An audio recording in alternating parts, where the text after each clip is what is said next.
J'avais oublié de monter cette vidéo. En juillet 2024, je suis allée à Londres avec mon copain. Le but, c'était de faire tous les plus grands musées de Londres. Un de mes rêves, ce serait de faire les plus grands musées du monde, mais ça, ce sera pour une prochaine vidéo. Et bien sûr, comme la tradition le veut, quand on est arrivé à Londres, il pleuvait.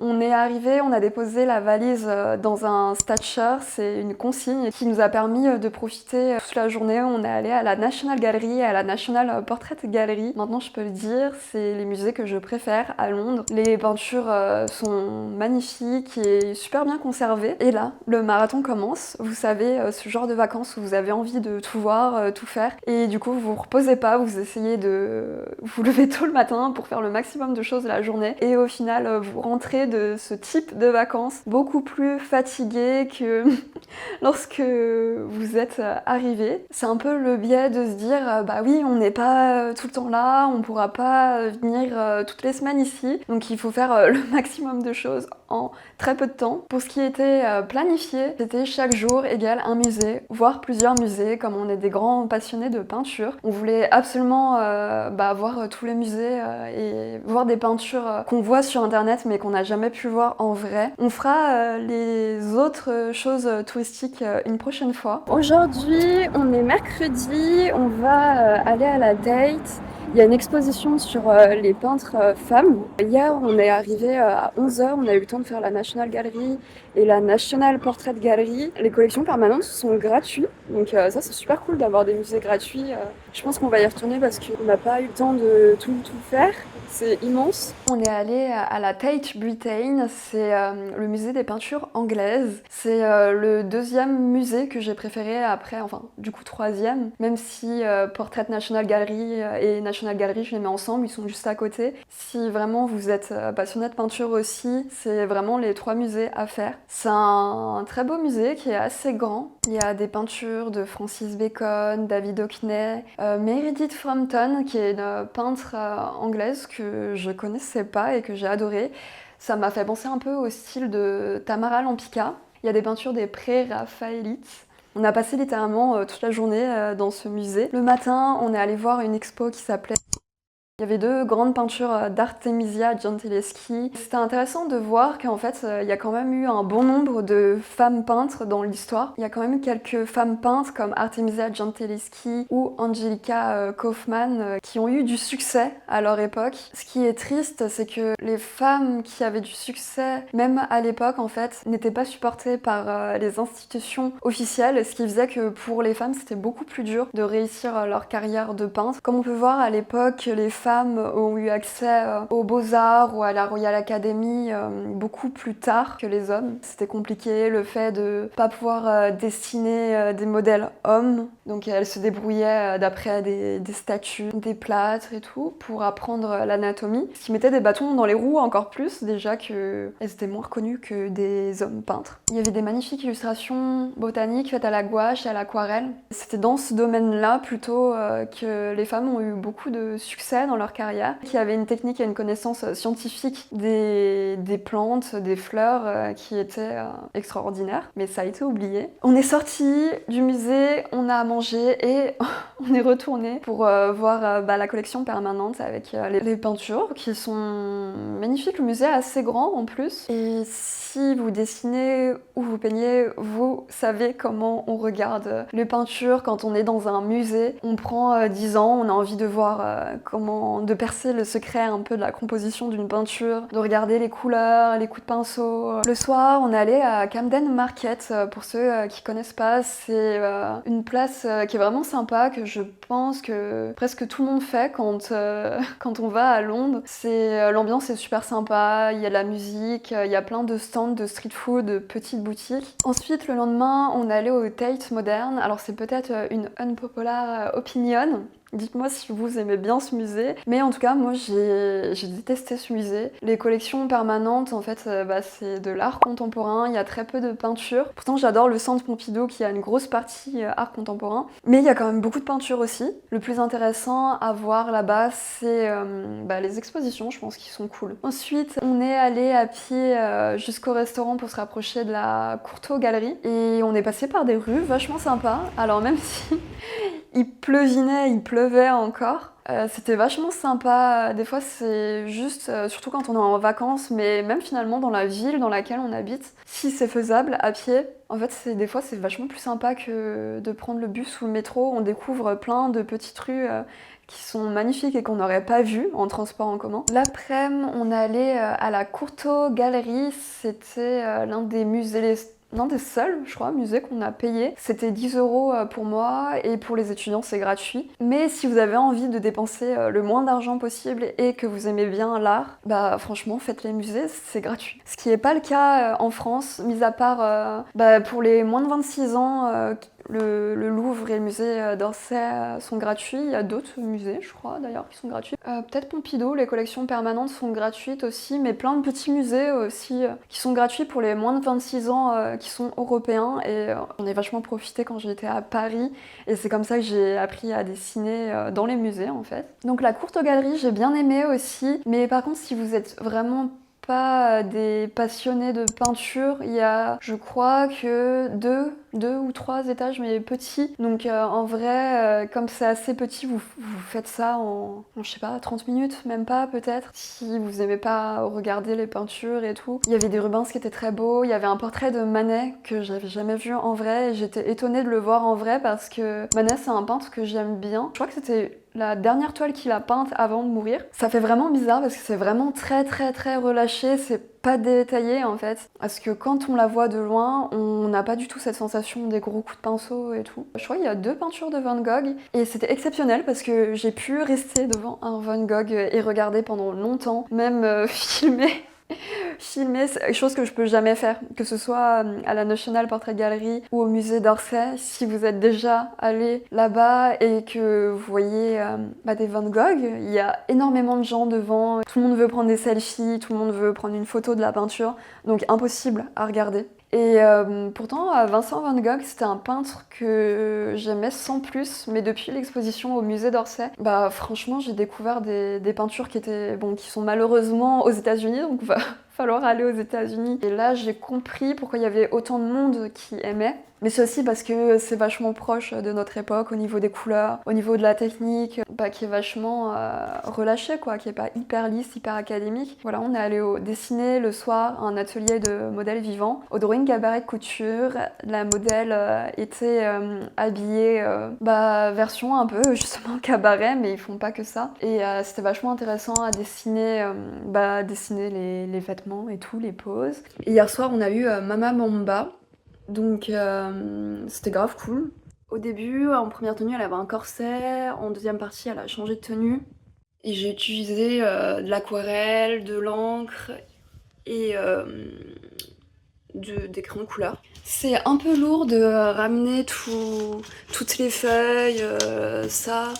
Enfin, comme ça, c'est pas très lourd, mais avec tout le bordel qu'il y a dans la valise aussi, c'est assez lourd. Mais bon, on avait prévu faire des ateliers de modèles vivants. Le jour d'après, on est allé au V&A, le Victoria and Albert Museum. Et c'est un musée magnifique, l'architecture est magnifique. C'est un musée pareil à faire qui est hyper sympa, même si vous n'êtes pas passionné d'art, parce que c'est beau, l'endroit est beau. Le jardin aussi, il y a un petit jardin qui est super joli. Le café-restaurant aussi, c'est super beau. Il n'y a pas beaucoup de peintures au V&A, où c'est des anciennes peintures et c'est des artistes qui sont un peu moins intéressants, je trouve. Ce qui est vraiment intéressant, c'est la collection Art déco. Il y a une collection de bijoux qui est magnifique, une collection mode aussi, des collections plutôt Art déco, donc tout ce qui est meubles, textiles. Donc ça, c'est vachement intéressant. Il y a les sculptures aussi qui sont très belles. Par contre, il y avait aussi des gravures de Lucian Freud qui étaient exposées. Et mon copain adore, c'est l'un de ses peintres préférés. Ces gravures étaient super belles. Même si vous aimez pas trop l'art, c'est un des musées à faire parce qu'il est magnifique en fait en lui-même avec son architecture pour faire des photos et puis pour visiter et tout, c'est super beau. Le soir, on est retourné dans notre musée préféré, la National Portrait Gallery, et là, surprise, il y avait un live drawing mais costumé. C'est un truc que je voulais faire depuis hyper longtemps et là, c'était gratuit en plus. Donc on a dessiné pendant 2 heures une femme qui était habillée dans le style de l'époque d'Henri VIII et c'était à l'occasion de l'ouverture d'une exposition des 6 femmes d'Henri VIII et aussi une comédie musicale. Donc voilà, il y avait 4 modèles qui posaient en costumé à des endroits différents. Bon, la prof a beaucoup aimé nos dessins. En même temps, on était les seuls artistes. Ce qui est étonnant là-bas, c'est qu'il y a il y avait bien sûr beaucoup d'enfants, mais aussi beaucoup d'adultes ou des bandes de potes qui viennent dessiner. Et là-bas, les sessions de dessin, c'est un peu comme ça. Par exemple, tout ce qui est drink and draw, les live drawing, en fait, on peut tous y aller après le travail, par exemple, et même les gens qui sont pas passionnés de dessin, y vont. Et ça, c'est super cool en fait. Ils voient ça plutôt comme une activité sympa à faire. Et ce qui est vachement bien aussi là-bas, c'est qu'ils mettent vachement en avant leurs artistes contemporains. Alors ouais, là, c'est vraiment une ville artistique, Londres, je trouve hyper dynamique. Il y a toujours plein de trucs au niveau de la danse, des comédies musicales. Il y a des chanteurs partout dans les coins de rue, il y a des danseurs. En fait, ils mettent beaucoup en avant leurs artistes contemporains. Et là, à la National Portrait Gallery, il y avait une exposition sur le Portrait Award de 2024. Il y avait plein de portraits faits par des peintres contemporains. Et bon, là, c'était déjà passé et tout, mais tous les visiteurs pouvaient voter pour quelle peinture ils trouvaient la plus belle et voter pour qui allait gagner le premier prix du public, en tout cas. Je crois qu'il y avait plusieurs prix. Et c'est vachement bien, je trouve, de mettre en avant les peintres contemporains. C'est un truc qu'on fait beaucoup moins en France. Bon, il y a eu Soulages qui a été exposé au Louvre, mais Soulages était déjà hyper connu. C'était pas un jeune peintre contemporain. C'était à l'occasion de ses 100 ans, donc voilà. Mais en tout cas, on met moins en avant nos artistes contemporains. Il y avait aussi une expo qu'on n'a pas faite, qui était à la Royal Academy of Art. Une expo des artistes, pareil, contemporains. Ça se fait petit à petit maintenant. Il y a eu notamment l'exposition de Nathalie Herbelin, que j'ai adorée au musée d'Orsay. Mais franchement, au niveau des compositions et tout, et puis, je sais pas, au niveau de l'ambiance, il y avait vraiment quelque chose que j'ai adoré chez cette peintre que j'ai découvert grâce au musée d'Orsay.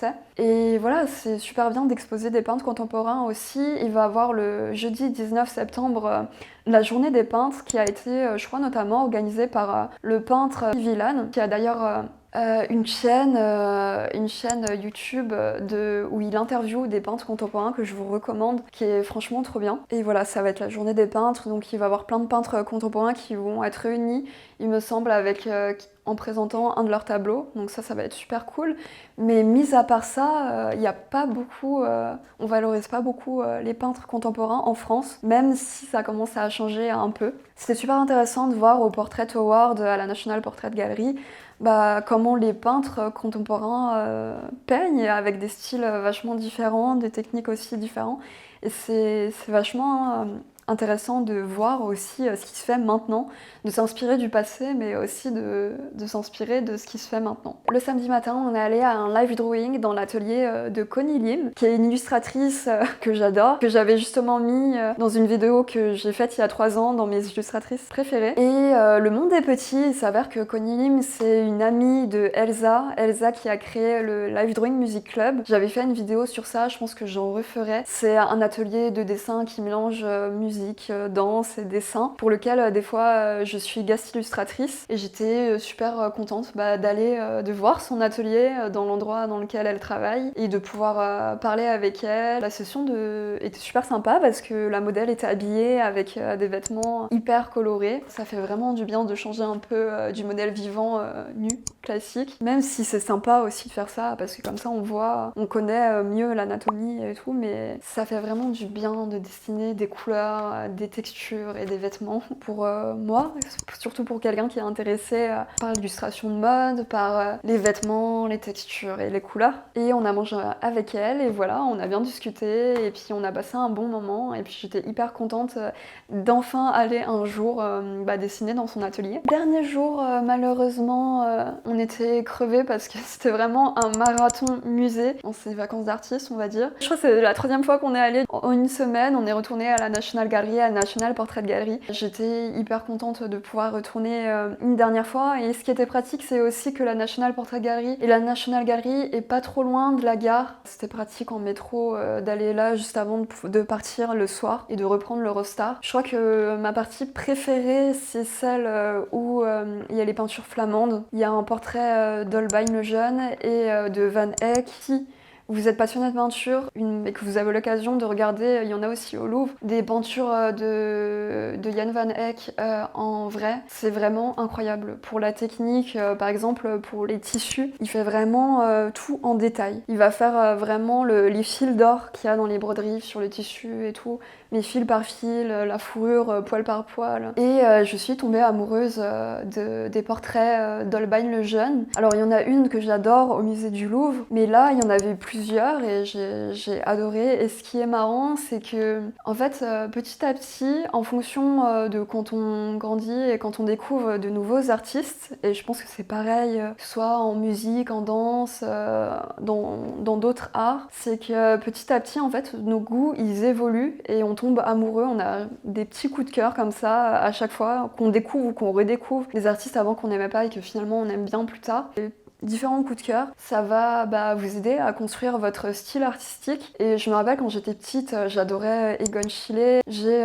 aussi bien sûr au début adoré des illustrateurs de mode comme Antonio Lopez. Et petit à petit j'ai découvert d'autres artistes comme la peintre Tamara Lampica, et il y a eu plein de petits gros coups de cœur qui fait que après ça vous nourrit en fait et votre style il évolue. D'où l'importance de regarder d'autres artistes, que ce soit anciens ou contemporains, pour vous aider à développer votre style. Voilà pour ce souvenir des vacances artistiques, vraiment focus que sur l'art.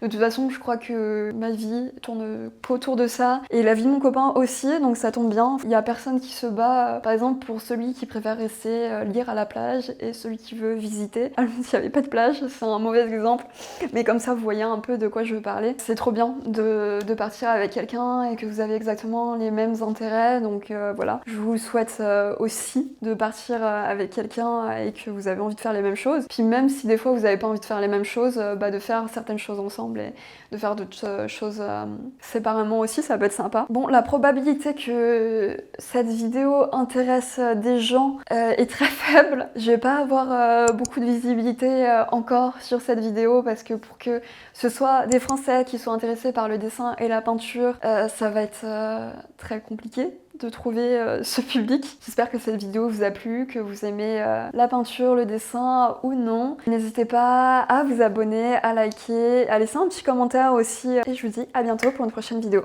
Bye!